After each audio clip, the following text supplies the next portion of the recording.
Venue laga FIFA Matchday antara Timnas Indonesia melawan Brunei Darussalam masih menjadi sorotan. Seperti diketahui, skuad Garuda direncanakan akan menggelar laga leg pertama di Stadion Gelora Sriwijaya Jakabaring atau GSC Palembang, yakni pada tanggal 12 Oktober mendatang. Namun kondisi kebakaran hutan di sana semakin memburuk. Kondisi ini memunculkan opsi untuk memindah venue ke tempat lebih aman. Rencana tersebut juga telah diungkapkan oleh Ketua Umum PSSI Erick Thohir. Sementara itu, Asprof PSSI Sumsel AKBP Purnawiyata Haji Sahril Musa menjelaskan, jika rencana ini batal maka akan cukup mengecewakan. Sahril mengakui bahwa butuh waktu agar kualitas udara bisa membaik. Setidaknya butuh sepekan agar kabut asap bisa semakin berkurang. Bahkan dia menjamin bahwa sepekan ke depan kabut asap tidak ada lagi. Masih ada waktulah, kita 10 hari ini mungkin bisa clear lah. Minimal seminggu paling tidak atau 5 hari Pemprov Sumsel bisa menjamin bahwa asap tidak ada lagi, ungkap Sahril. Dan jika dalam sepekan ke depan kabut asap masih ada di Palembang, Ketua Umum PSSI bisa memindah venue pertandingan melawan Brunei Darussalam. Pelatih Timnas Indonesia Sintayong dipastikan tidak akan memanggil wajah-wajah baru untuk mengisi skuad Garuda lawan Brunei Darussalam. Kepastian itu disampaikan secara langsung oleh asisten pelatih Timnas Indonesia Nova Arianto. Nova Arianto mengatakan Sintayong sudah mempunyai daftar pemain yang akan dipanggil ke Timnas Indonesia. Meski begitu, Nova tidak menyebutkan nama-nama pemain yang dipanggil juru taktik asal Korea Selatan tersebut. Masih pemain-pemain yang biasa dipanggil oleh Coach Sintayong, kata Nova Arianto kepada awak media. Di samping itu, update terbaru hanya 25 pemain saja yang akan dibawa oleh Sintayong ke Palembang. Rencana awal kami memanggil 26 pemain ke Palembang, tapi sekarang 25 pemain, ucap Nova Arianto. Ini karena ada satu pemain yang mengalami cedera. Lanjutnya, media Malaysia Makan Bola terus memantau proses naturalisasi Jay Itzis untuk bela Timnas Indonesia.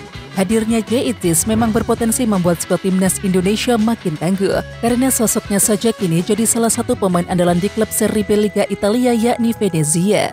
Kabar terbaru saat ini proses naturalisasi Jay Itzis sudah sampai ke tangan Kementerian Hukum dan Hak Asasi Manusia Republik Indonesia atau Kemenkumham RI.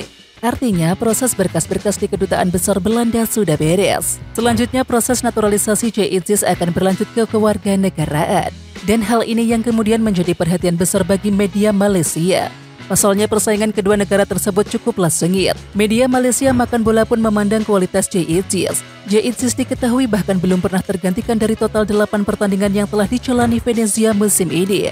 Tak heran, pemain berusia 23 tahun tersebut mencuri hati Sintayong. Kedatangan Jay Itzis ke Indonesia tentunya sudah ditunggu-tunggu banyak orang setelah pemain muda tersebut menjadi pemain utama klubnya Venezia di Italia. Bunyi keterangan Makan Bola Senin 2 Oktober 2023.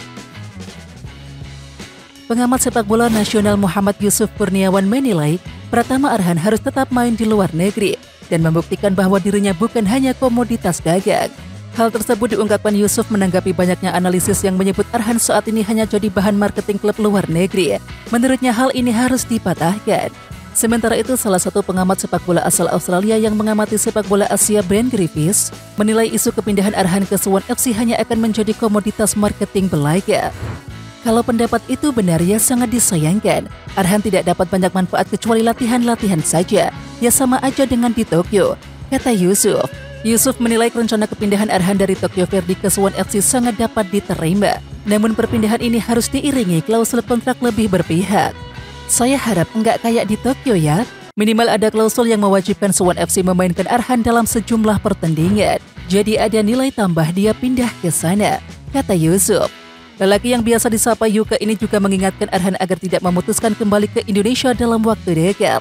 Arhan diharapkan terus berjuang di luar negeri, entah itu di Jepang atau Korea Selatan. Pengamat sepak bola asal Australia Ben Griffiths mengkritik Tokyo Verdy yang memperlakukan bek Timnas Indonesia Pratama Arhan secara tidak adil. Menurut Griffiths, Tokyo Verdy hanya menjadikan Arhan sebagai alat marketing, bukan untuk memberikannya kesempatan untuk berkembang. Kekesalan Griffiths terhadap perlakuan Tokyo Verdy memang cukuplah berdasar, karena Arhan jarang sekali mendapatkan kesempatan untuk bermain. Bek berusia 21 tahun tersebut bahkan hanya sekali mencicipi bermain di Cilik sejak bergabung dengan Tokyo Verdy pada 1 Maret 2022, dan dia hanya 2 kali bermain dalam ajang Emperor's Cup. Menurut Griffiths, kondisi tersebut sangatlah buruk, karena dapat mempengaruhi perkembangan Arhan sebagai seorang pemain.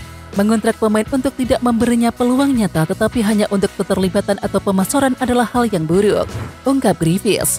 Sebenarnya Griffiths tidak masalah apabila seorang pemain didatangkan menjadi alat marketing klub. Namun pemain itu harus mendapatkan kesempatan bermain sehingga bisa berkembang. Tetapi hal tersebut tidak diperoleh Arhan selama di Tokyo Verdy, sehingga membuat Griffiths cukup geram. Sepertinya Verdy tidak pernah memberinya kesempatan dan kemudian memasarkannya. Itu buruk, tegas Griffiths. Oke Timnas Lovers, siapa kita? Kita Indonesia. Ayo kita dukung terus sepak bola tanah air Indonesia. Jangan lupa dukung terus Garuda Raya Channel dengan subscribe, like, dan komen karena saran dan kritik kalian sangat bermanfaat untuk perkembangan channel ini. Tungguin video selanjutnya dari Garuda Raya Channel. Salam olahraga.